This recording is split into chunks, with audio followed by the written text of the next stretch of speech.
Institutions that fails to reform with time often fears the irrelevance. These words aren't just warning, but the reality knocking at the door. Jai Hind everyone. Today I will be briefly discussing about United Nations Security Council.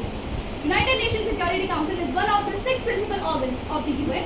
It was formed in 1945 to ensure that the horrors of the world wars were not repeated again. So I would like to list out some of the main functions of the UNSC.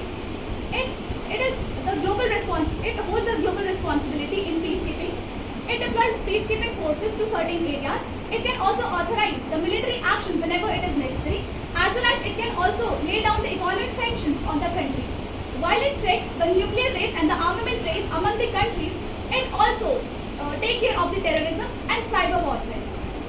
The next point, the function that UNSC can perform is after the conflict or the war that has been taken up. It could be the reconstruction and the rebuilding processes in the countries, which is looked after by the UNSC. But we have also to consider that this is the world of 2025 and not of 1945. Challenges today are different. So what challenge UNSC face?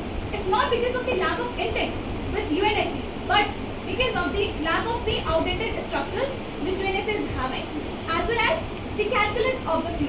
When I talk about calculus of the few, it means I am referring to the veto power. Veto power lying with the 5 permanent members.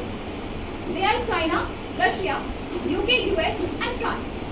We have seen that at times,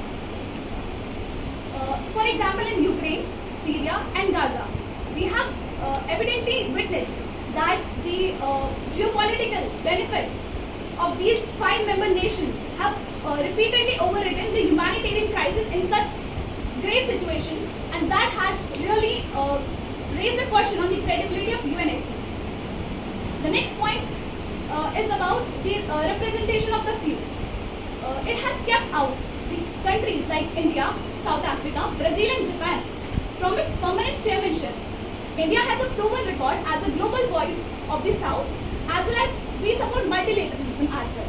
So we have served around 8 years of non-permanent membership. So when it comes about our permanent chairmanship, it's not about we talking as a privilege, but it is our right to have that.